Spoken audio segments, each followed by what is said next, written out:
Lions Nation, welcome into the Lions Pulse. I am your host, Miko, and today I am joined by a very, very special guest, Mike Payton of A to Z Sports. Mike, I appreciate you coming through, man. Hey, thanks for having me, Miko. I'm happy to be here. So obviously, Mike, I've been a big fan of yours, following your work since you were over at Pride Detroit. You recently made the switch over to A to Z Sports, and you're currently the Lions beat writer for them. First and foremost, just tell me how that process has been. How's it been? Just kind of switching gears and moving over to something a little new.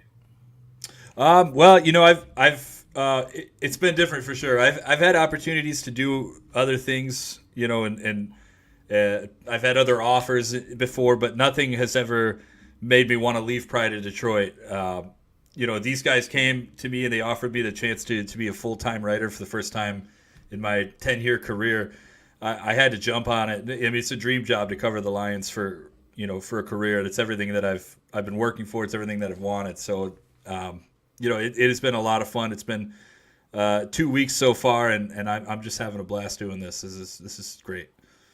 Well, no, man. Like, obviously, congratulations on that. I can only imagine again to be able to, like you said, this is a dream job to be able to do this as for a living to cover the team that you're also a fan of. I think I obviously is something that a lot of us wish we could definitely do. Yeah, no, I mean anybody. Look, I don't want to get too sappy, but it's like don't ever give up on your dreams. If it's what you want to do, keep fighting for it, and eventually you'll get there. No, and I trust me, I'm kind of living that out right now, right? With even starting a YouTube channel and things like that, having aspirations to be on the radio and then being like, getting into your 30s and you're like, man, am I ever going to be able to do this thing that I love doing? And you eventually just have to find a different avenue to do it. And so, before we jump into the show, I'm sorry to my audience here. What's up to all of you guys? Be sure to, you guys know the routine at this point. Be sure to hit that like button over on YouTube, hit the subscription button if you're new, if you're watching over on Twitch. I greatly appreciate it if you hit that follow button. Definitely trying to grow both of these channels, both of these platforms. But yeah, we're gonna get into some really good conversations here with me and Mike. I got a couple of different questions and a couple of things that I sent over to you, Mike.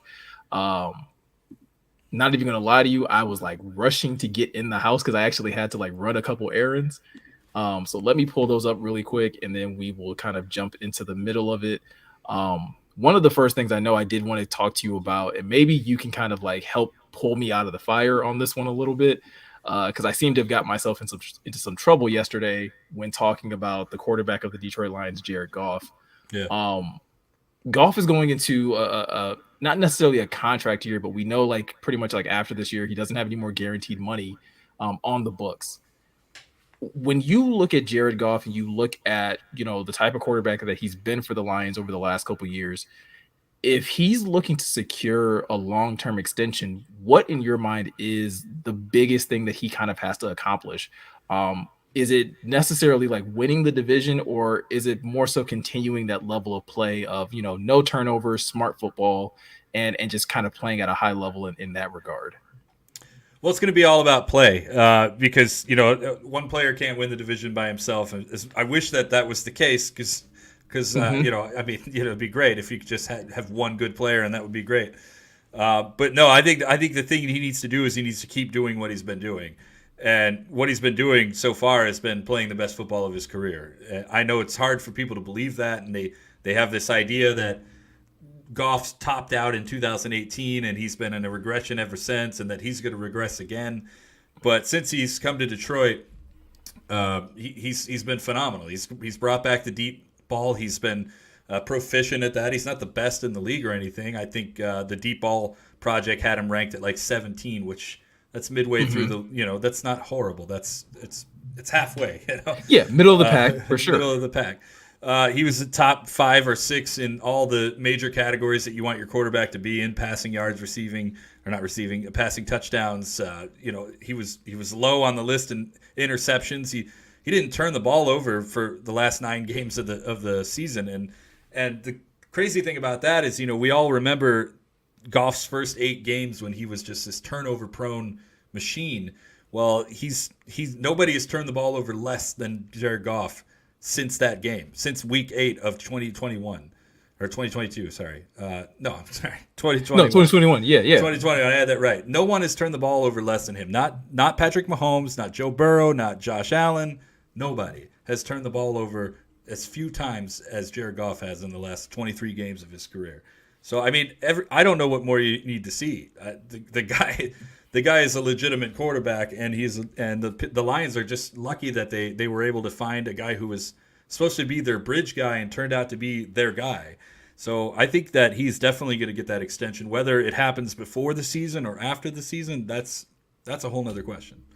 Yeah, and I've kind of been on the kick of like the Lions don't have to rush anything, right? Like they can literally take their time and wait until the end of the season because I fully agree with you when you say that like he's drastically improved his game from where he was when he first got here in 2021.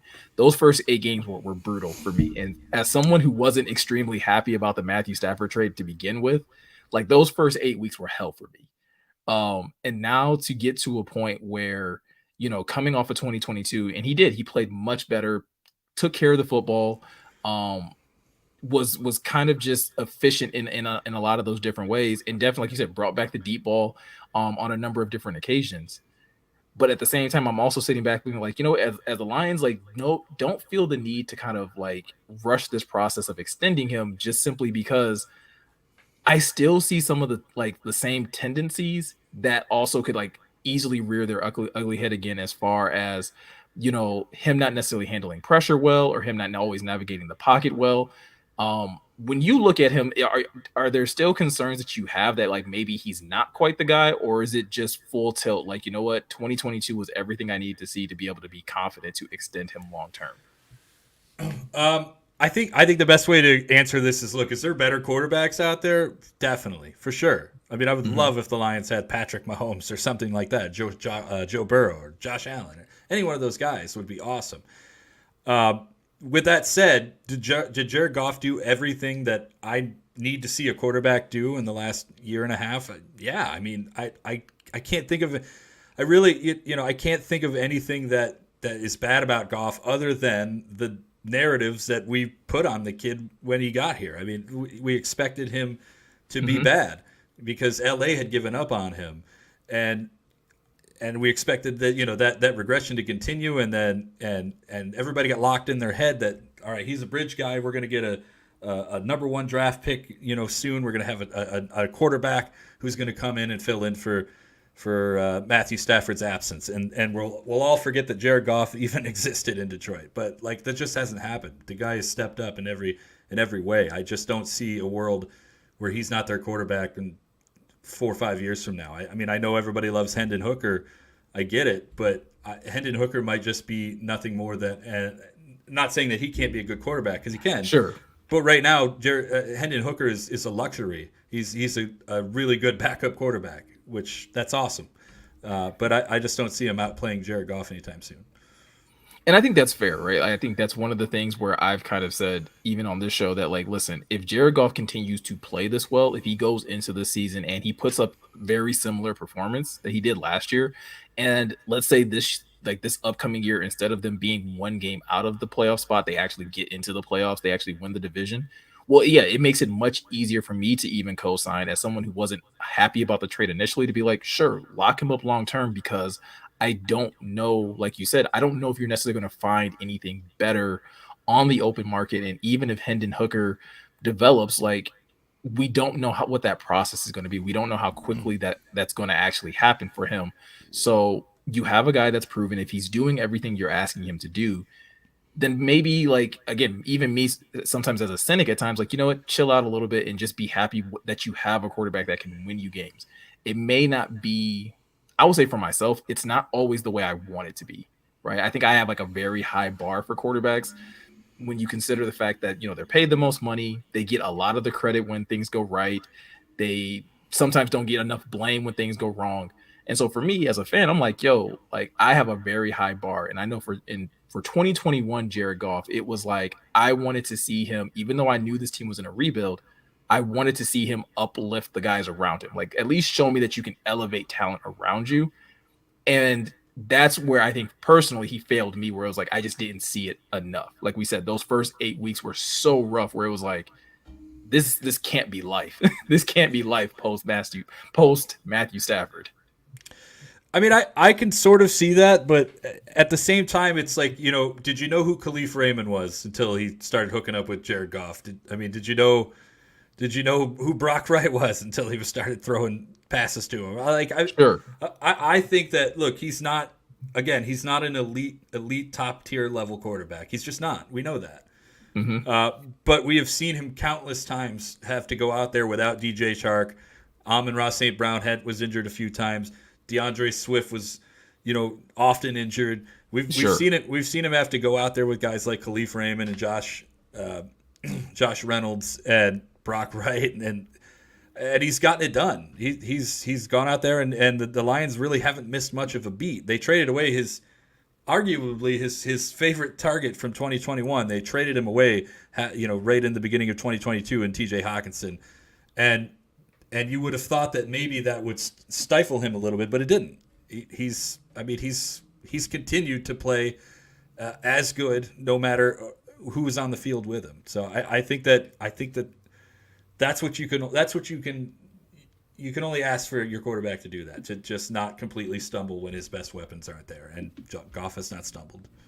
And I think that's fair. Like I said, like I do think there has to be some level of reconditioning, like our expectation of what it takes for a quarterback to be successful in Detroit. Again, if you have a quarterback that can simply just go out there and run the offense and not create a ton of turnovers, maybe it's not sexy. Like you said, maybe it's not Patrick Mahomes. It's probably not going to be Josh Allen or Joe Burrow. But at the end of the day, I think we would all agree as Lions fans, we want to see them win. Like Yeah. that's generally like all we're talking about at the end of the day. If the Lions are in the postseason, no one's going to care how they got there. They're just going to be happy that we got there. Right. When it's all said and done, I don't care what quarterback is raising the Lombardi Trophy over his head, as long as he's doing it. Even if it's Nate Sudfeld, you'll be If Nate Sudfeld pulls a Nick Foles, hey man, I'm all for it. I'm right there with you. At the same time, like I said, I could genuinely care less. Like, but at the same time, like I sometimes get myself in trouble when I start talking Jared Goff because, and shout out to my guy Huggy Bear in the chat who kind of like called me out on it recently, where it's like, yo, I'm kind of heavy-handed when it comes to like my criticism of Jared Goff, and it's only simply because it's not because I hate him. It's just because, again, high expectations for a quarterback. Yeah, no, man, I get it, and I have those high expectations as well, and as much as I like the way that Goff is playing now, and I'm with, I believe that he's the guy.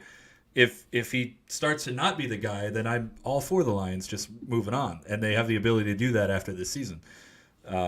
But I think a lot of it is just psychological. I think everybody just had it in their mind. It was so stuck in their mind that he was just going to be the bridge guy, that they just kept on looking past him and kept thinking that they're going to get this, that a new Patrick Mahomes is just going to be waiting there for them. And it's just not what's happening. No, not at all. And I think another thing that, kind of switching gears a little bit, another thing that I think a lot of people have stuck in their mind, and I'm really curious on your outlook of this, is that the Lions made some really big changes on the offensive side of the football, primarily at the running back position, right? Completely overhauled, their top two running backs with a whole new, set of guys. And I think a lot of people, myself included, have looked at that and been like, oh, well, the Lions are going to be drastically better at running back. Is that truly is that really true, or are we kind of like putting the cart before the horse a little bit when we kind of think about the Lions replacing, their top two running backs from a season ago?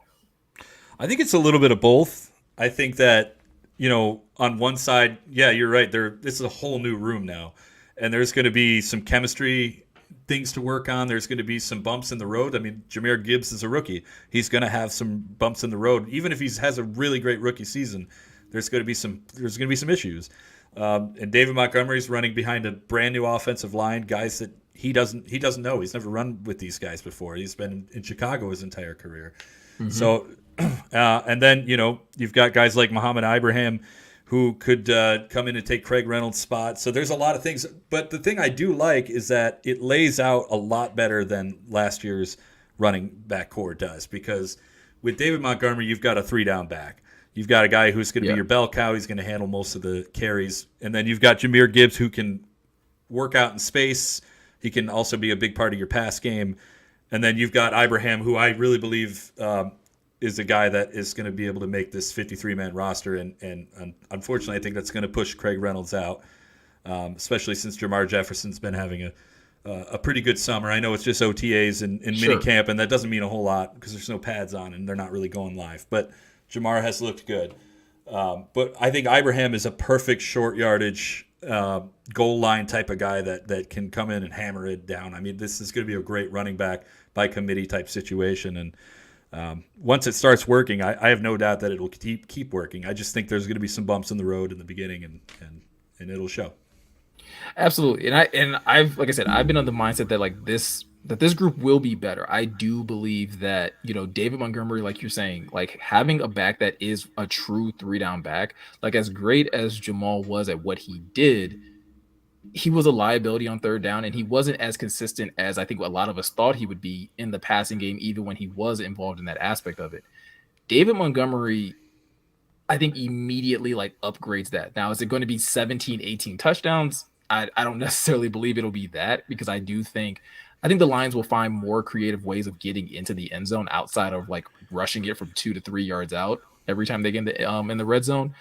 But the person that like I'm really banking on is Jahmyr Gibbs. I have a video coming out while I'm on vacation where like I'm kind of the ilk that like Jahmyr Gibbs might get a Pro Bowl bid in his first rookie season, because I just think they're going to utilize him that much. Yeah, I mean it's possible. I don't know. There's so few Pro Bowl spots, and like I don't know if he's going to have to really just show up and show out. And I think that he will have a great season. And I think that when it's all said and done, like nationally, he's going to be one of those rookies that everyone has their eyes on and has good things to say about. I think that it's really just going to be the tip of the iceberg with him this year, though. I think there's going to be so much more to come later on in his career. But I'm just interested to see how much they're going to use him in that pass game, especially with Jameson Williams missing the first 6 games of the season. And yeah, I'm definitely interested to see what he looks like in the run game in the NFL. He's a home run hitter in college, and a lot of times those guys can come over and transfer that to the pros, and sometimes they can't though. So we'll see what we get, but I have some faith in the kid for sure. Yeah, and I think the thing that doesn't get talked about nearly enough with Jahmyr Gibbs, like you said, like he's a home run hitter, but I think the thing that really helps him become that home run hitter outside of the amazing speed is his amazing vision. Like watching tape of Jahmyr Gibbs and just being able to see how he saw blocks line up, and I've been like pounding the table on this because I just don't hear enough people talk about it.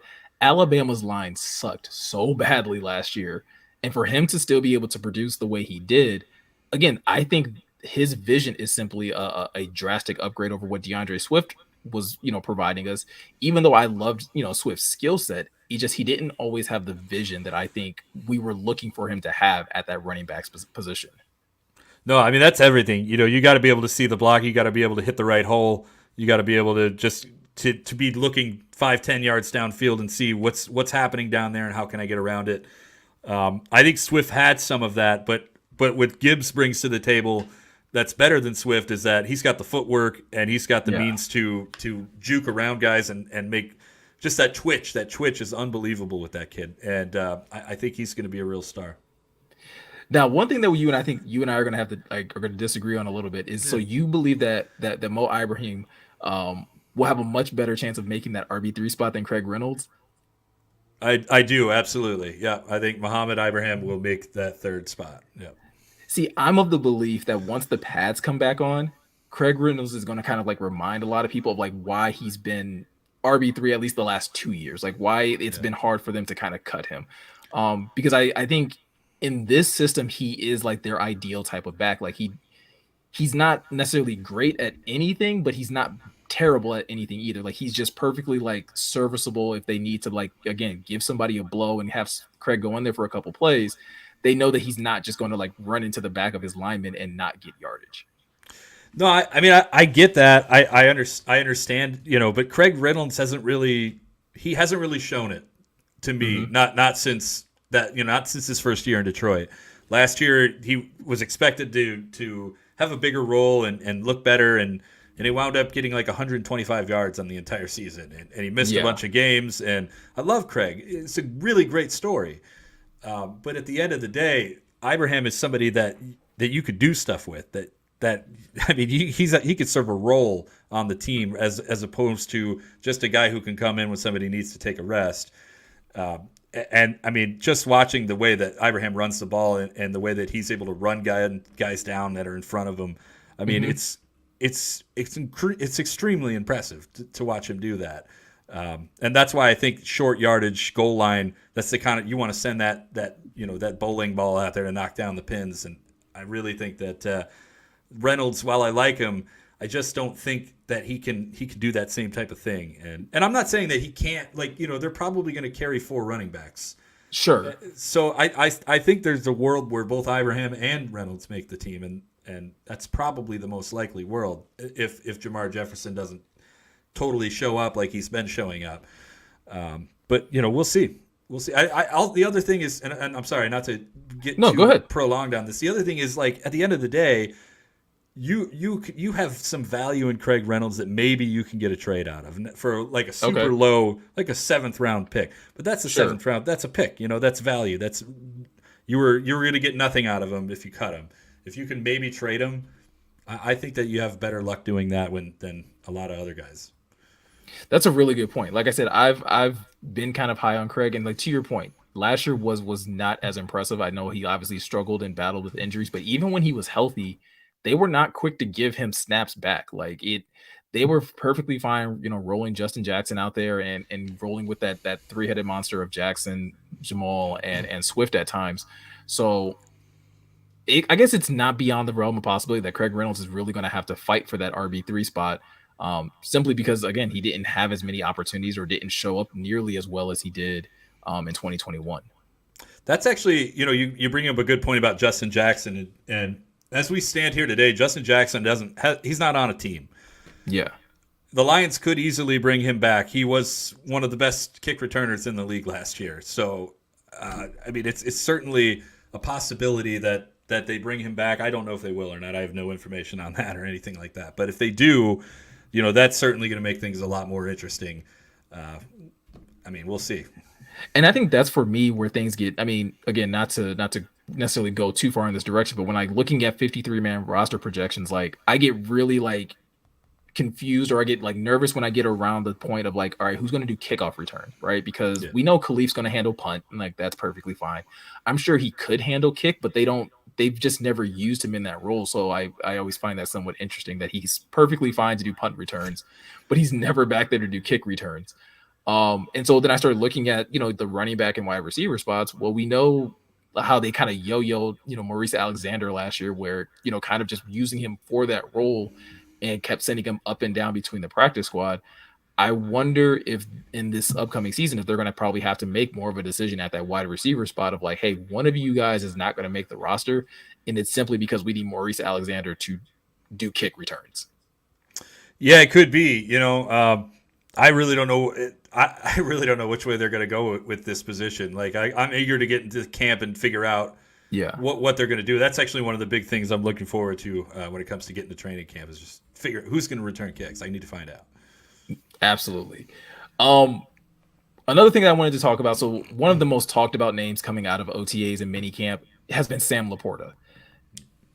In your opinion, because I'm assuming you've been able to see him at minicamp and things like that. Is the hype getting out of hand, or is there some like real like legit hype to be had about this second round draft pick? I think there's some legit hype to be had about Sam Laporta for sure.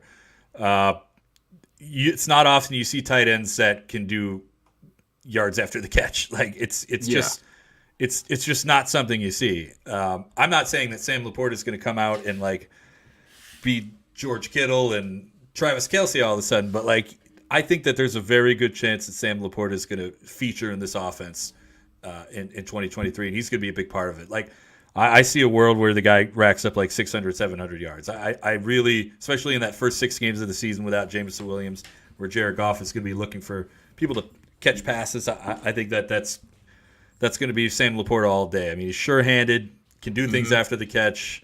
He's got the speed. It's everything you want. I mean, if this guy was like 20 pounds lighter, maybe more than that, but if he was lighter, there's a chance he could be a receiver. So, I mean, it's, I really see a lot of the athleticism and a lot of things that everybody's getting excited about with him.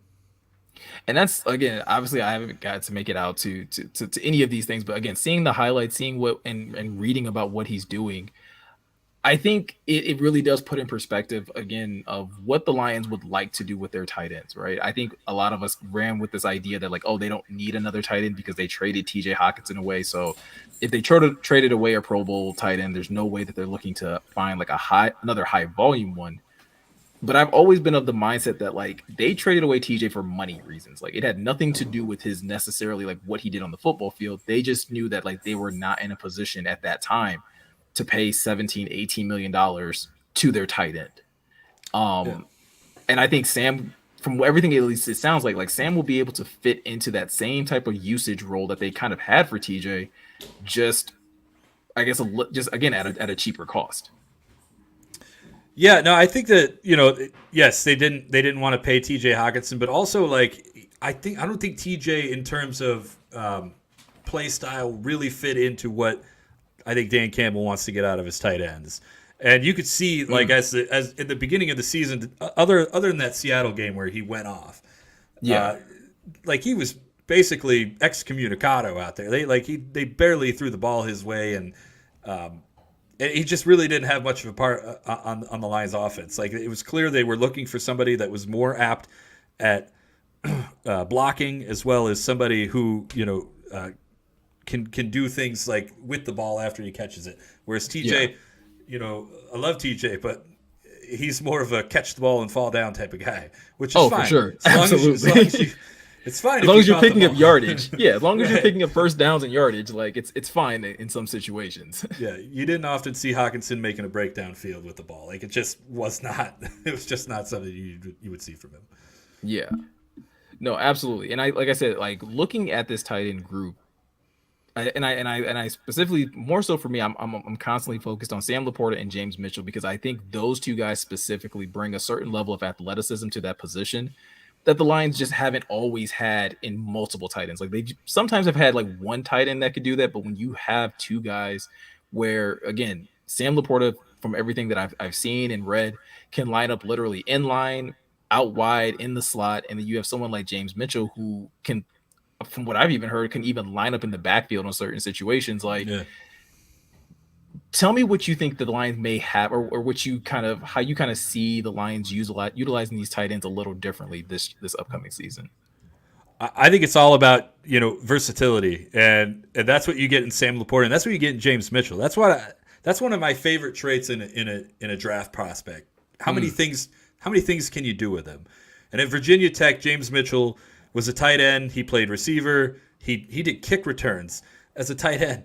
Not a lot of them, but he did do it. And then also, there were times where he would rush the ball out of the backfield. Like, so I think that when you got guys like that, the sky's the limit. And I think there's going to be a ton of two tight end sets out there, and both guys can block well. And defenses are going to be kept honest because they're going to be trying to figure out which one of these tight ends, if they wind up going to a tight end, which one is it going to be? Because you're going to be getting it from both ends. I think Laporta ultimately is the better player, but I think that you're going to see a lot more out of James Mitchell than you saw last year, especially now that he's fully healed from that ACL injury. They're not going to be taking it slow with him like they did last year. I think that they've got two really great tight ends. So real quick note to the audience, depending on like how we're doing on time, I might open it up for some questions to Mike just from the audience and whatnot. But I do want to take this one because I don't want to lose it. Yeah. And it's from Blue and Silver asking the question: do you think will James Mitchell replace Jason Kabinda? And just because what you were just saying almost kind of sounds like he could be a viable option for Jason Kabinda if they decide that we want something a little bit more out of that fullback position. Yeah, I think it's possible. At the same time, I know they really like Jason Kabinda, and he's really a part of this team, and I know Dan Campbell loves him. That hasn't stopped them from moving on from players in the past, but with the whole fullback thing, it's so hard to tell this early into it. Like, Sure. We'll have to really. That's one of those things we got to look for in camp as well as some of the other stuff. But I think that's a possibility because he has the blocking ability. He has played in the backfield before, not a lot, but he did do it. at Yeah. Virginia Tech. So it's possible, but ultimately, if I had to guess right now, I think Jason Kabinda's on this roster in week 1. Same here, right? I think Yeah, like again at this point, if there's a poster child for culture on this team, I think it's still Jason Kabinda. yeah, Um, again, that meme of him just like nodding his head, like eyes yeah. like just almost popping out of his head will live in my mind forever. Um, but one thing that you've been kind of hinting at is that again, like a lot of the stuff we won't be able to really tell until we get into training camp, until they start putting pads on and we start seeing some hitting. Well, primarily that's going to be like when I hear that, I primarily go straight to the defensive side of the football. When you look at the defensive side and you're looking at the players over there, who in your mind needs to have like the biggest like camp or just needs to see the biggest improvement in their game to kind of help that defense rebound from again another really poor showing last season, or at least early on, and then obviously they cleaned it up a little bit, in those last 8 games or so. I'm gonna, the big thing is I don't think that this like the Lions went out and replaced the entire secondary, and that was awesome. They needed to do that. They were getting thrown on a lot, and Sure. they were very susceptible to that. The other thing that they were susceptible to was the run game, and that's the thing that they really didn't do anything about when in Hmm. terms of going out and picking up players. So I'm not going to limit it to just one player. I'm going to limit it to the defensive line has to show up in terms of run stopping. I know Aleem McNeil is lost a lot of weight and he's trying to be a better pass rusher, and that's like awesome. Keep like do that because Sure. sacks are awesome and everybody loves them. But I would love to see more focus being put on stopping the run, considering that this team just got ran all over. I mean, they were one of the worst run defenses in the entire NFL last year. So I was hoping that they would do more in the interior line in the draft and in free agency, and they didn't really do that outside of drafting Broderick Martin, who looks like he's going to be more of a project player, somebody who's going to come along slower than you would hope. So I think really that's the thing. The defensive line, linebackers, it's time to work on stopping that run because you're going to be facing a lot of guys who can run the ball very well, and then you also have the quarterbacks who Yeah. accounted for 700 rushing yards on the Lions last year. Quarterbacks, And when you you have got to play to Justin Fields twice a year, like you can right. you can kind of almost guarantee that like that's 100 yards likely a game if you don't shore up that defensive line. Exactly. And they also, right in the beginning of the year, they've got Patrick Mahomes, they've got Geno Smith, they've got Bryce Young coming up who can move on his feet too. You got Lamar Jackson. There's a lot of guys who get Man, out of the yeah. pocket. No, that's a really good point, and that's been like the one side of the defense of this. That's one side of the defense that I've been kind of harping on. Because while they've done, like you said, they've revamped the secondary, which I'm really happy about. Right, like it seems like Aaron Glenn will have the guys that he needs to be able to play the style of coverage that he wants to play. But at the same time, having all those guys in coverage doesn't really mean a whole lot if your opposing offenses are dealing with, 3rd and 2 and, short yardage, with being able to easily pick up first downs. Like that coverage doesn't really mean a whole lot if they don't shore up that interior defensive line. Right. Yeah. I mean, it's a super important thing, and it the Lions. They seem to compartmentalize in the offseason on things they want to fix, and this year was the secondary and trying to make the offense more explosive. Yeah. Hopefully next year it'll be about stopping the run, but we'll have to see. I mean, and hopefully it'll be something that they'll be doing out of necessity and not because again they had one of the Yeah. worst rushing, defenses in the league. Right. Um Broderick Martin is someone that I am very interested in seeing or hearing more about come training camp, because I do think with that size and just again just being able to, if they keep it relatively simple for him where it's like, hey, you are meant to eat up blocks, I almost feel like that's a guy that you almost have to like throw into the fire and just let him learn on the job. Yeah. You've already invested a third round pick, so there's already going to be a lot of expectations for him to contribute. I don't know if he's going to necessarily like benefit too much from just simply getting reps in practice. Like I almost feel like you are going to have to like throw him in the middle and have him at least rotate with Isaiah Buggs on a pretty consistent basis, just so he can get used to the NFL game and NFL strength. Oh yeah, I have no doubt that he's going to make the roster. Obviously, that's next to guaranteed. In case Mhm. some sort of freak things happen. But but yeah, no, I think he's going to be a big part of their rotation. I think he's definitely going to come out there and he's gonna get chances for sure. If you watch some of his college tape, like he's able to stop the run. He's huge. He's a monster of a man, and he's like a mauler. Like Yeah. he's got amazing. He does amazing with his hands. Like he's able to just sumo guys out of the way. So there, you might see a little bit of pass rush out of him too.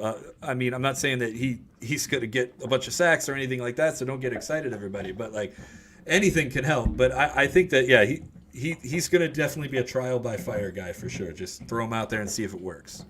Yeah, I mean, I it's probably a poor comparison, but I look at what the Lions had with Kirby Joseph, right? They took Kirby in the third round last year, and for a lot of us, we were just like, okay, well, this is a project player, right? He's going to sit behind Tracy, he's going to sit behind Deshaun Elliott, and maybe after Deshaun Elliott leaves in free agency next year, we'll get to see him. And then obviously, like you said, due to injury, we got to see Kirby much earlier.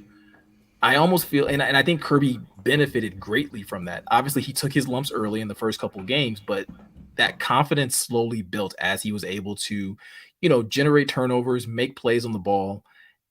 It may be a little like, wishful thinking, but I kind of have that same feeling about Broderick Martin, where it's like, listen, it might look ugly those first couple games. He might get pancaked a ton, but eventually he's going to like understand how the NFL is played. And I think he can make that adjustment after a few games if they just give him that opportunity to learn on the job.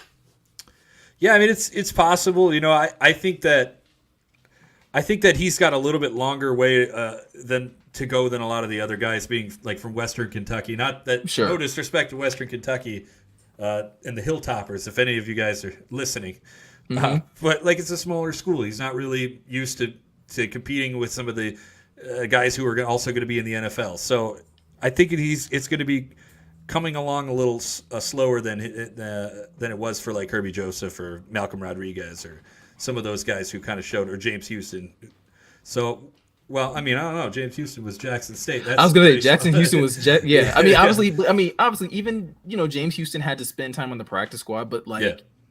it does kind of go to show like we always kind of say this. I think as fans in theory that like, hey, these players going against these players will make them better come game time.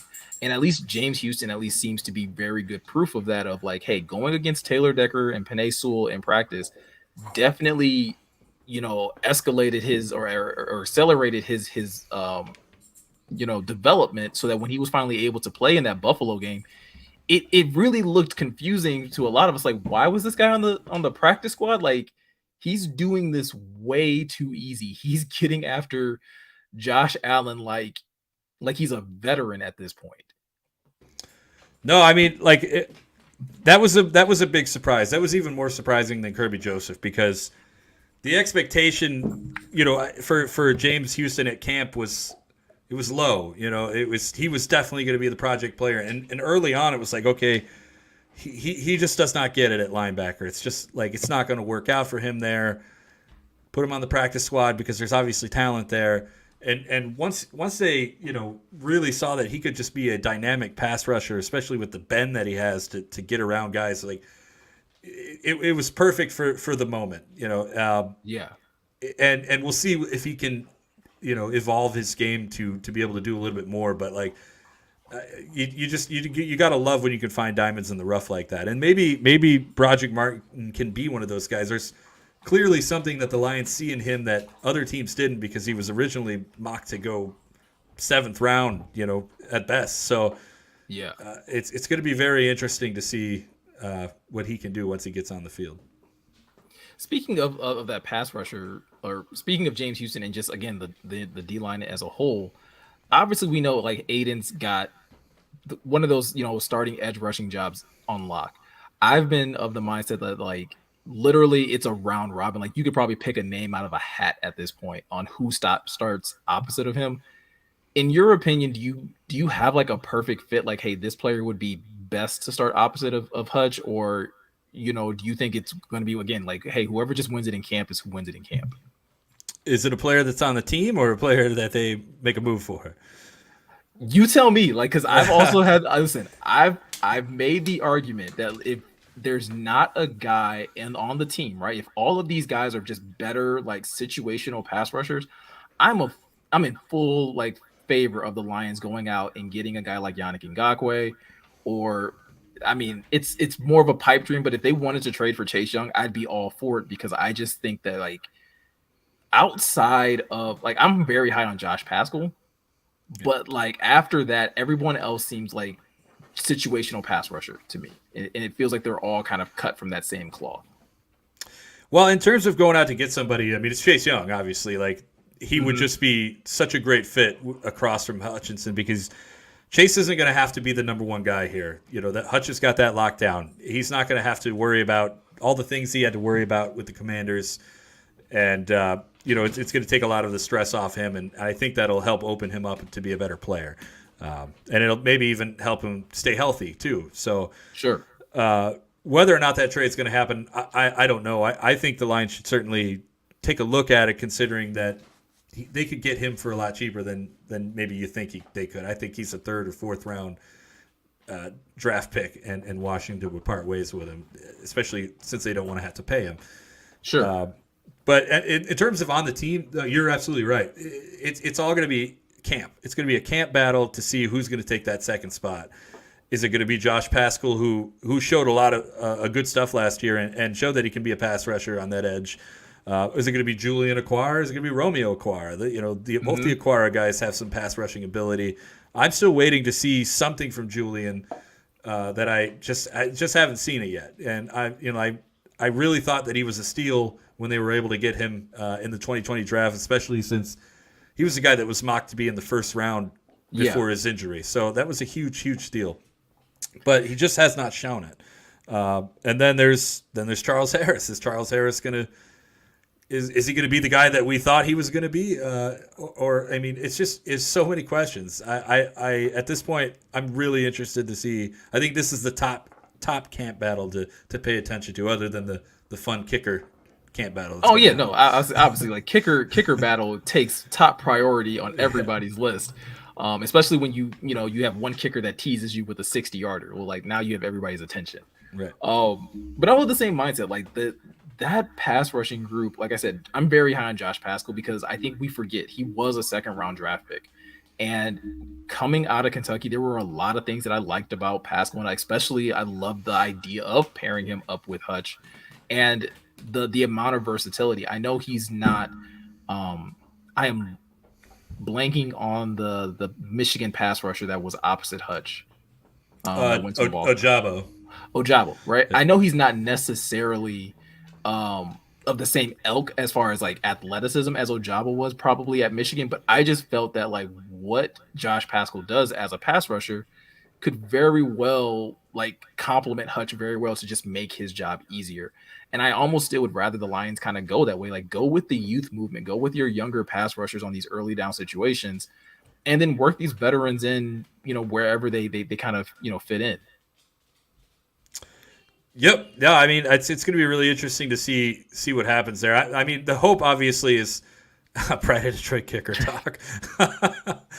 That's where it begins and ends, Jeremy. Yeah, Jeremy. That's my guy there, Jeremy Reisman. Loves running backs, loves kickers. Running backs in the first round, specifically. Like yes, running backs specifically in the first round. Yes. Also, a big fan of mozzarella sticks and professional wrestling. Then he'll love like conversation later in the show. Then perfect. Sure, great. No, I think the perfect situation would be seeing James Houston being able to evolve his game and take that next step and not be just a guy who's part of like the NASCAR package, but a guy who can also come out and basically be out there all the time. So we'll see where that goes. I'm very much looking forward to seeing this camp battle though. So again, this defense has some holes, right? It's definitely being revamped in some areas. But when you look at it, is there anything that you're at least like very confident in? Like, listen, the Lions will at least be solid in this area when going through the 2023 season. Yeah, I think it's the secondary all the way. Like they went out, they got the best guys they could possibly get. I mean, they didn't get Jamel Dean, who. I'm sorry, I keep reading these Friday trade comments. They didn't get Jamel Dean, who was probably the top corner available, but but they were able to get Cameron Sutton and Emmanuel Yeah. Mosley, and that's two guys that I thought would be perfect for the Lions. And then obviously going to get C.J. Gardner-Johnson, the league's interception leader in 2022. That's a huge win. And then Brian Branch in the second round, like they just scored all over the place when it comes to picking up the secondary. And plus you got Jerry Jacobs Yeah. and Kirby Joseph and Tracy Walker's coming back. Like this is just an exceptional unit that is going to be really fun to watch. Plus, they're sort of leading this, and I put an article out about this a while ago. They're like leading this charge of this whole villain era. Like these are the guys who are going to talk smack to you. They're going to get in your head. They're going to hit you. They're going to have fun out there, and they're going to be just swagged out. I mean, that's what this Lions secondary is going to be, and I think it's going to be the most important unit on this team come September. And I think it's what, like, again, we talked about this earlier when you were saying that, like, the Lions prioritize this group, over the defensive line. I feel like this is the way that Aaron Glenn wants to coach his defense. And it's a very, countercultural way of like how teams typically, build their teams defensively, right? They typically try to have like these strong, stopping the run and things like that with a strong defensive line. But like Aaron Glenn seems to be of the ilk that like, I want to have a shutdown secondary. I want to have guys in the back end that I can like disguise and do all these different things with. And when you look at his time in New Orleans, when he was at his most successful, like that's kind of what he had. Does it give you that vibe that the Lions are going that route and that they have something very similar to that? Oh yeah, no, I think the goal is to shorten the field, and they're doing it. Like they take away the receivers, make them beat you with their feet, make them beat you underneath, and if you could do that, you can pretty much beat any offense out there. So I think that's definitely what they're going for is to kind of have the secondary lead the charge, and maybe get some coverage sacks and things like that. So we'll see where that goes. I know they definitely want to rush the passer, and they will for sure. But I think the secondary is really going to control things for them. I'm also very curious to see again. I'm sure we'll get at least a little more indication of this once we get into camp. Is as excited as I am about the secondary, I'm also very curious on what style of secondary, like what type of coverage they'll be playing. I saw, last week or when I was doing a stream that like the Lions played the most cover zero than any other team in the NFL, even after not playing it as much, like after the bye, and they still led the league in how often they played cover zero. I've been of the mindset that, like it kind of at least seems on paper, right, that they probably should play a little more zone. In your opinion, do you think Aaron Glenn makes that kind of shift, or do you think he sticks to his guns and is like, no, we're going to man up across the board? I think it's possible. I know that zone is it's a rough, like it could either really help you or it could totally kill you. Mm-hmm. And that's kind of been the problem with zone. It's like it's such a risky thing to do. I think they're going to be more apt to go the man route, but when it comes to like defensive formations and things, that's like my weakest part of my game. No, trust me, it's something that like I'm trying to get better at. Again, Yeah. my understanding of coverage is limited to high school football and Sure. as much Madden I played before I finally gave up on it, right? Right. But with that said, all right, so going into the offseason and getting ready for the season, like again, Lion fan excitement is at an all-time high. Can you give me one reason specifically why Lions fans should keep chugging this Kool-Aid, like why it's good for them to keep chugging the Kool-Aid, and one reason why a couple people might want to put the bottle down a little bit and sober up before the season gets here? Well, the reason you want to keep drinking the Kool-Aid is because this culture is incredible. I've never seen anything like it, and I've been a fan of this team or been around this team or covered this team my entire life. I've just never seen the buy-in be so high and so universal, and it's unbelievable. I mean, this team, they want to win and they want to do it here, and they want to do it with this coaching staff, and they want to do it with their brothers on the team, and that just goes such a long way. And I think that that's the reason that the Lions have guys like C.J. Gardner-Johnson and Cameron Sutton and Emmanuel Mosley and some of the other guys that they've been able to bring in, and even like last year, anytime you would see one of these guys get up to the podium and talk about why they joined the Lions, they said culture. The word culture came up every time, and that's such a huge thing that I mean that can. I mean, this team was 1-6 last year, Hmm. and never gave up, and never gave up. And that's why they finished the season 9-8 and got better every week and did everything that they needed to do. And when you have coaches like that, and when you have players that believe like that, I don't think that there's much you can do to go against it. No, I'm in full agreement, right? Like I think that is another reason why. Again, if there's a reason why, like, I have so much belief in this being the year for the Lions, it is. It just feels like the groundwork that Brad Holmes and Dan Campbell and Mrs. Sheila have also, like, kind of, built into this team. It just kind of feels like it's about that time, right? Like, it feels like everything Yeah. should kind of just be coming together to basically lead the Lions to, where they've wanted to be for so many years. And so, um I can definitely get that vibe again throughout the entire roster, that these guys have so much buy-in, that there is this idea that, like, hey, if we do this together, if I have my brothers back, that there's nothing that we can't do. So definitely a reason to keep believing in this team and continue to keep chugging the Kool-Aid. What is a reason, though, that you think that they, like, some people should probably, like, dial back a little bit? Something that they maybe not taking as serious as they probably should. Yeah. Well, I mean, this is a really, really young football team. This is like the one of the youngest teams in the league. Hmm. Last year they had the youngest defense in the league, and they didn't really get much older this year. So, like, I think that you need to take that into account when everybody wants not everybody, but a lot of people want to say Super Bowl and stuff like that, and Sure. that's something that could be possible within the next 5 years. But Hmm.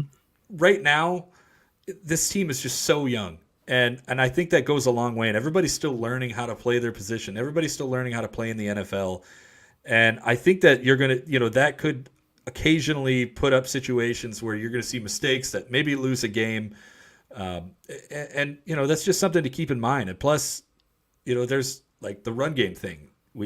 I feel like they didn't fix that, Sure. and that could present an issue, especially for this defense. That is, while they did get better, are they going to be able to withstand that beating they're going to take on the ground? So there's definitely reasons to not chug the Kool-Aid, but I still think that you can sip the Kool-Aid.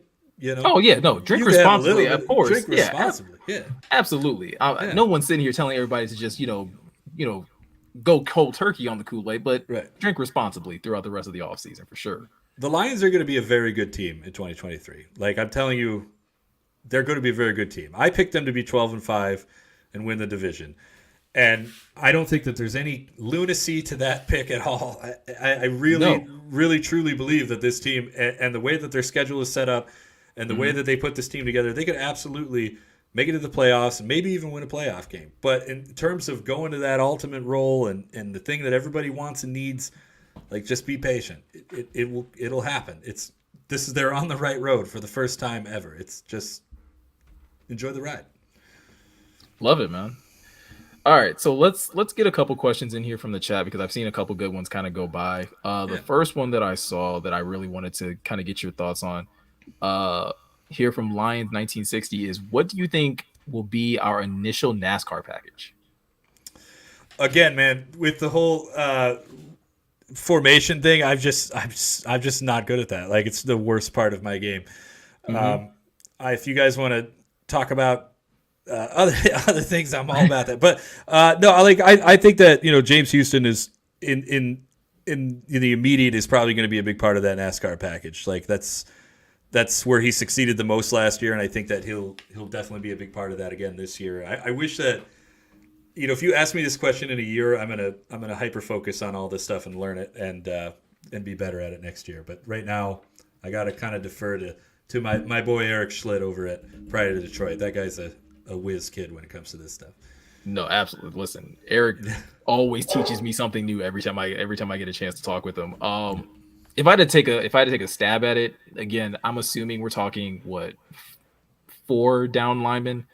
I'm assuming you're looking at Hutch, Kaminsky, Josh Pascal in the middle, and then, James Houston on the outside. If you're looking at five, then you're probably looking at either Romeo or yeah, I'd probably go Romeo over Charles Harris. If we're looking at specifically pass rush, I would put Romeo Yeah, over Charles Harris on I any of those types of reps.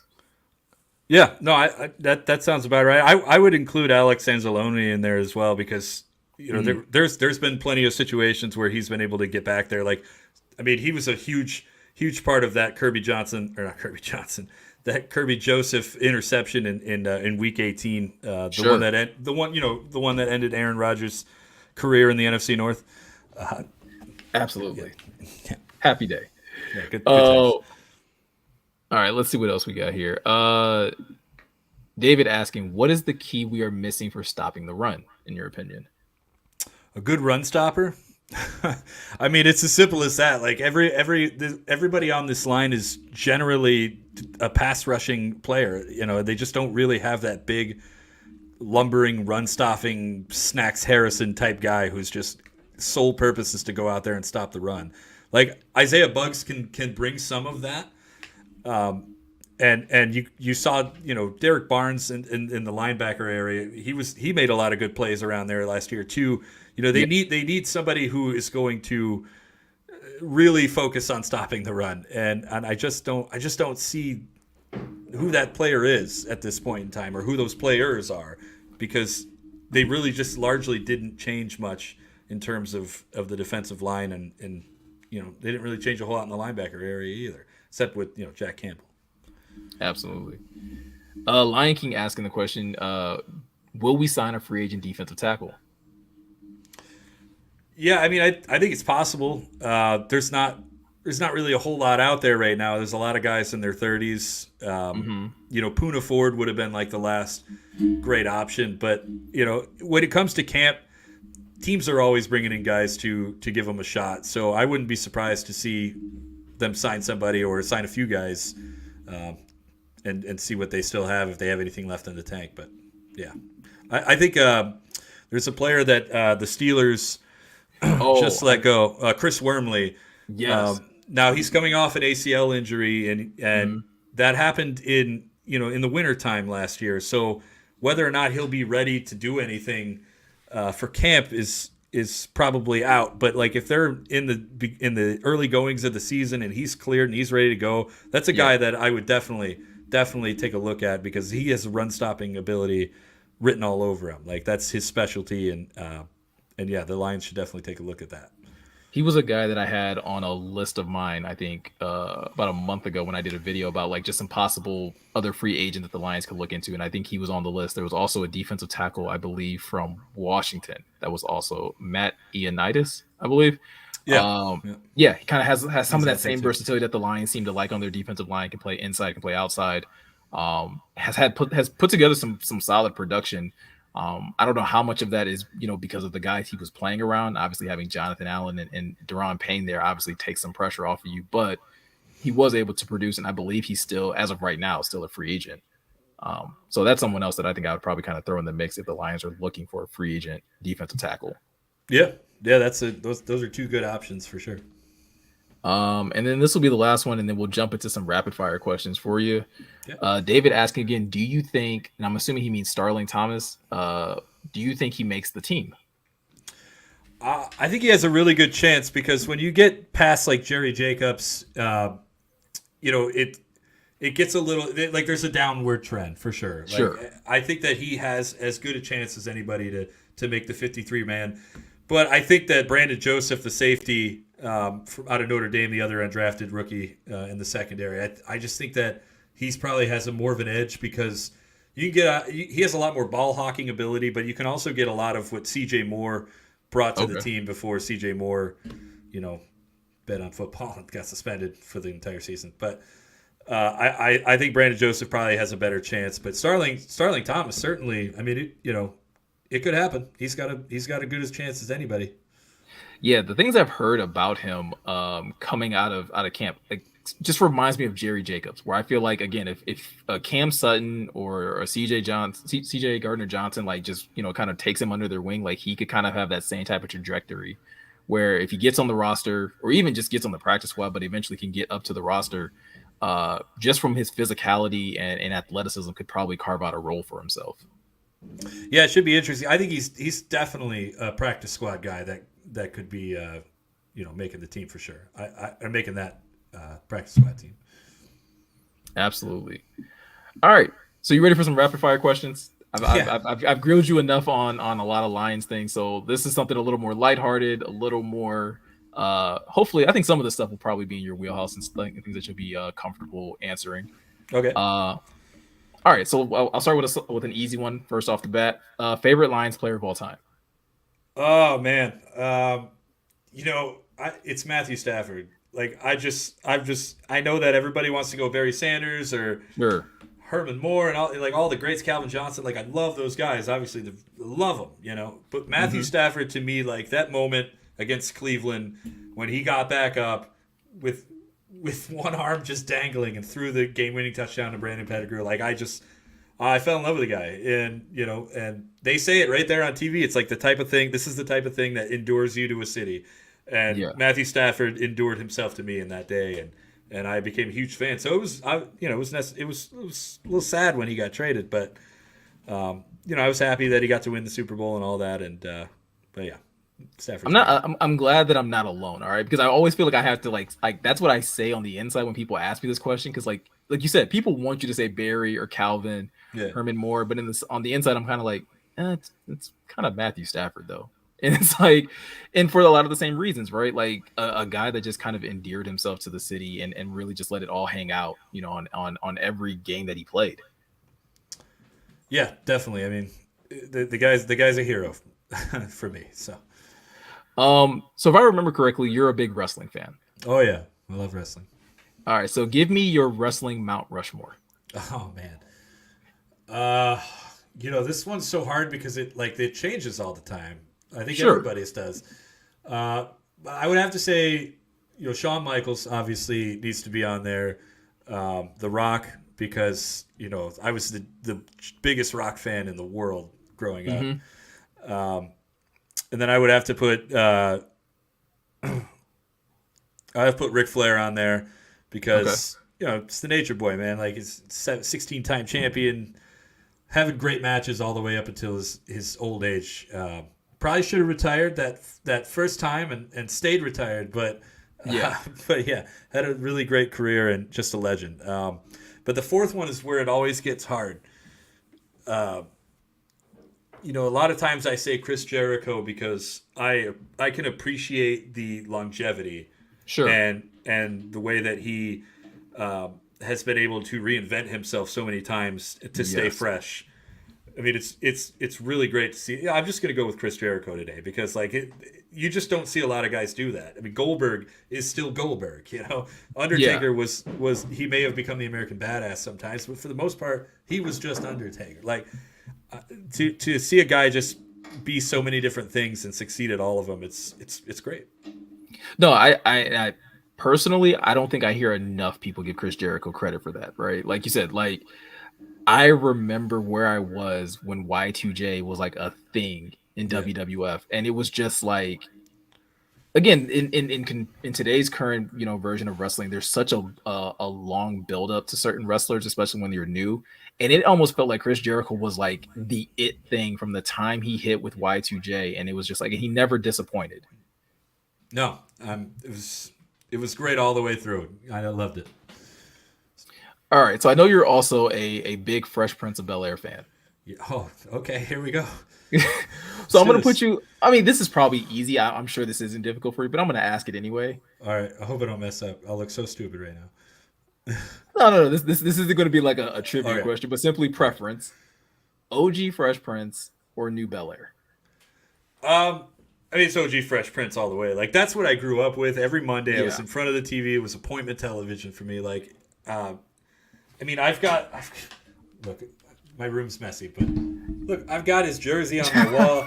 Like, I mean, Will Smith is like, I don't care what anybody thinks about the slap. That man was my hero growing up. Hmm. He's still my hero today.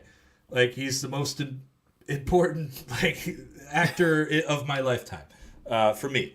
So look, and I love Bel Air. Like, it's a Yeah. very very good show. I love what they're doing. I love that they keep introducing. Like Jackie showed up this season. Like that was awesome. Yeah. I love that they're throwing in these extra little characters that good fan service stuff, but it's a really good story too. And even though it's a more serious take, they still do funny stuff every now and again too. And my only complaint is that, and this is probably stupid, but man, could they not have casted a taller actor to play Jazz? Because Hillary is towering over that man. Yeah, Not that there's anything wrong with that. but You got to love the short kings. I I was gonna say understand give that. Short King some love, I but do. I know. But man, come on. It's like she's like 7 foot tall and he's like 5'3". It's like Shaq and Muggsy Bogues standing next to each other. I think my only complaint about Bel Air is that they didn't make that enough of a chase, right? Like the whole thing with Jazz and Hillary is that it was like a Right. serious chase for so much of that show up until Jazz decided to get married. But like for them to kind of just like within the first season almost like make this initial connection, like I feel somewhat cheated. Like so I'm never going to get Uncle Phil throwing Jazz out even in a new version. Like Right. I so I think they also, and not to just get too deep into this, but I think they also missed an opportunity to have Trevor show up as like yes. one of these social media influencers that like she has a thing with. They like it was right there. I don't know how they missed it. Like, but they did. No, but I mean, like you, I definitely got to go OG, but definitely loving what they did. I mean, again, it's one of the few things I think in this social media age where it something that actually went from concept to actual fruition, and it's just like this is well worth it. Like the amount of time and energy that they put in this is definitely touching my heart as someone who grew up as a big Fresh Prince fan as well. Yeah. Um, all right, going back to some Lions related stuff. Favorite or most memorable Lions article you've ever written? Um.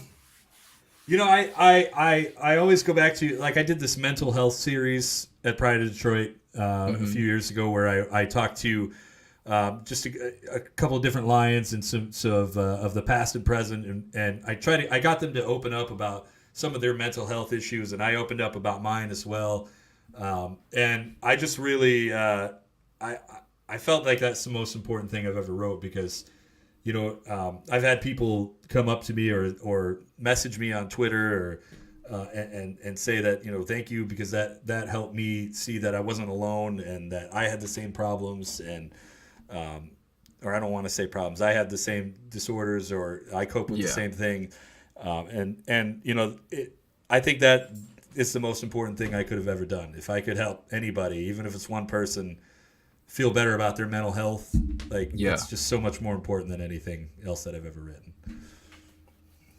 Love that, man. Um, Lions player you would most want to interview.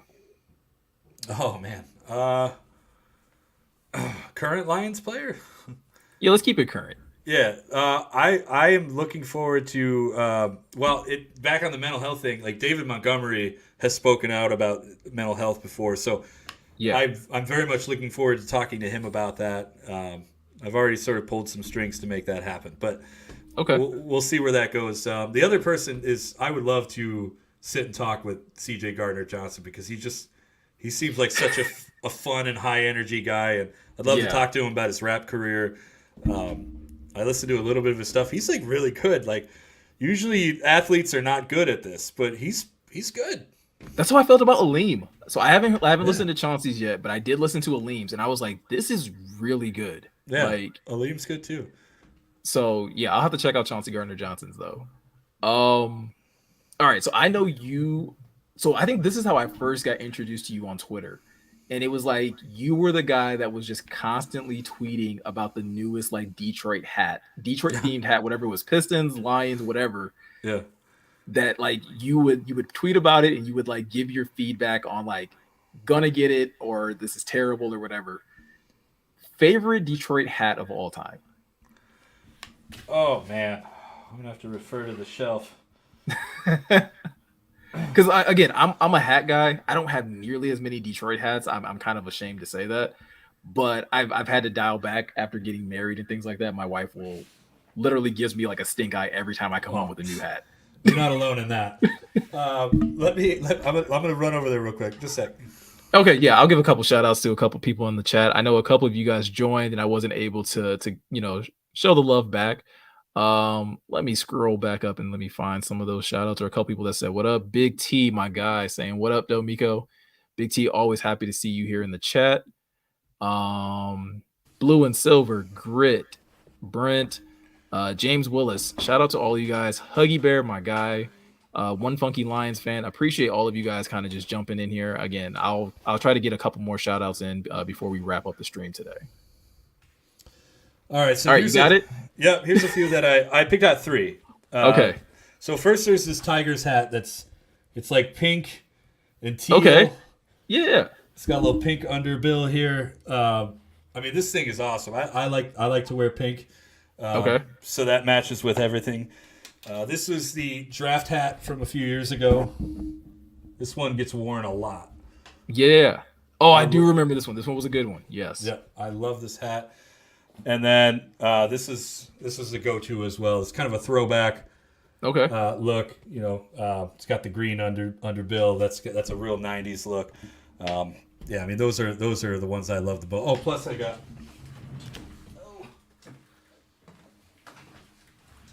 This one doesn't get worn, but I do love this hat. Okay. This is the 2004 Pistons. Oh yeah, no, yeah, like yeah, no, you have to keep that like encased in glass. Yeah, that doesn't get worn. All right, this one I kind of just came up off the top of my head, but like, are you a gamer? No, not really. I mean, I play like Madden and 2K and stuff like that. WWE 2K. I don't really get into the, like the whatever's hot right now. I do like the Spider-Man games. The Spider-Man games are really fun. Okay. Well, the question was basically last video game that you played. So I have this weird thing. Like I don't like baseball. As I say that as I wear a baseball cap. Sure. I'm not really a big fan. But every summer I have to play the show, and I do it for like 3 months straight. I don't know why. Same. I can't stand watching baseball. Well, not I can't stand it. I just don't watch a ton of it, and I'm not like the most knowledgeable on it. But Road to the Show is the greatest, in my opinion, is the greatest sports game that's out. Like, I love it. I can't stop it's playing. such a good time. I mean, like, I'll play like 10 games a day. Like I just love it. Yeah, literally. I don't know. I think for me, because I don't. Do you play this like the whole like taking a player and trying to get to the majors, or do you play like the actual do you play like an actual season? I do the franchise mode. Okay. Yeah. So I'm a big like just like creating a player and then like that grind of going from like AAA ball to the majors is like I just want to get there, and it's just like something about that like no other game can provide, like that actual like it feels like the most realistic like grind in professional sports. Yeah, I'll have to check that out. I always go right to the franchise mode on all these games, and I so rarely do like the My Player or anything like that, but I'll check that out for the show. That one, like I said, of obviously like a lot of these sports games have like their own version of My Player. Road to the Show is by far the best. All right, gonna tap into your Pistons fandom because I know you also have a Pistons podcast, right? Yep, I do. Bad Boys and Beyond. Love it. Describe the Pistons, the current iteration of the Pistons, in one word for me. Oh God.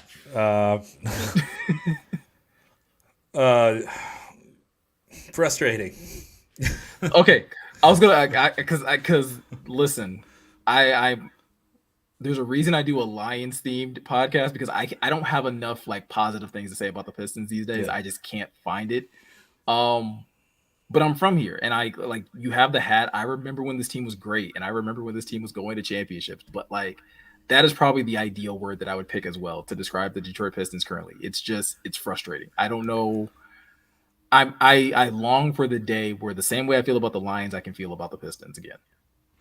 Yeah, it sucks because for 10 years I've been writing about the Lions and pontificating about the Lions and all that. So this is the area in which I'm critical about a team. So I decided long ago that my plan was I'll take the Pistons and I'll just feel happy about them no matter what happens. But I just can't do it anymore because it's just we just went through the worst season of my entire life. Like it was the losingest season of my entire lifetime, 37 years. It sucks, man. But I have high hopes for when Cade comes back, and I'm interested to see how Oscar Thompson plays out, and we'll see where things go. I mean, there's a lot of young talent there. I love the coach, Monty Williams is you couldn't have got a better coach. Sure. So we'll see where things go. But yeah, I think it's going to take a while before that whole we even talk about playoffs or championships or any of that stuff.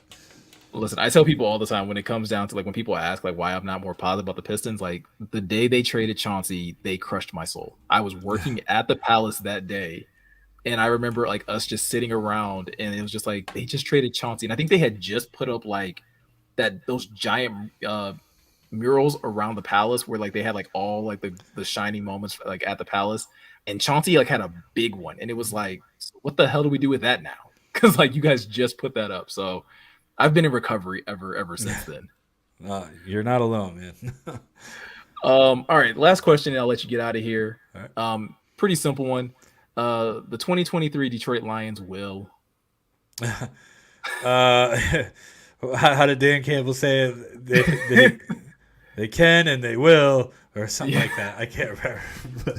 uh, no, I think the 2023 Detroit Lions will win the NFC North. Nice. They're going to bring home a division title for the first time since they were in the NFC Central, and that was a long time ago, man. So yeah, no, I think that they're going to be a great team this year, and I'm very much looking forward to seeing it. Love it, man. One more question. I'm gonna get this out of here just because I actually really do kind of like this question. Joe asking, who is your most valuable player on the Detroit Lions? Only one pick between coaches and players. Also, it's the most valuable person altogether. It's Dan Campbell. I mean, this team has taken on his identity. They fall when he falls and they rise when he rises. So I think he's definitely the most important person on this team for sure. And I agree. I was gonna say like that would probably. I think that's the most easiest answer to that question. I mean, it's Dan Campbell all the way, right? He is the engine within what in this team that's running right now. He kind of leads the charge, and he's doing it in a really impressive way. So, Mike, I appreciate you coming by. Is there anything that you want to like let the people know? Shout out some of your stuff, promote yourself real quick because, like I said, I appreciate you taking the time to come on here and hang out with me. Oh, absolutely, man. It's my pleasure, and I'll do it again for sure. Uh, but you can find me on Twitter at A2Z_Payton. I'm uploading at least 4 or 5 things a day. I've got so many things coming out, so many things planned. I'm at A to Z Sports now. We are a new entity in the sports writing world. We've got a lot of great guys on staff. Come check us out. Whether you want to read about the Lions, you want to read about any other NFL team, we've got great coverage on everybody. Uh, really excited to be a part of this team and really excited to see where it goes. And then go read Pride of Detroit too because I love those guys and I'm always going to show love. So yeah. Also, Bad Boys and Beyond, our Pistons podcast, historical podcast. We talk about players. We do redrafts. This week we're going to be going over the career of Chuck Daly. You can find Nice. us wherever you get your podcasts, Spotify, Apple Podcasts, wherever you get them. We will be there. Awesome. Well, again, Mike, like I said, I appreciate you coming by and taking the time to come and hang out with me and answer my silly questions and really just engage and have fun with the audience and everything. To my audience, as you guys know, I've been saying it the last couple streams. I'm on vacation after this stream, so there won't be any streams for the next 10 days or so. But don't worry, there'll be content going up on the channel. So be sure to check those out. Be sure to hit the like button on your way out. Hit the subscribe button if you're new. Hit the notification bell. Share this content with someone new, and please absolutely go check out some of Mike's content. He has put together some really interesting articles.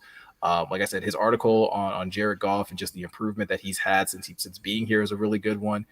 You had another really good article about the Lions wide receiver core and just like again how they might be underrated. So again, like he said, he's putting out a lot of content. Go check it out. Show him some love. Show some support. And I will see you all in the next stream. Later, guys.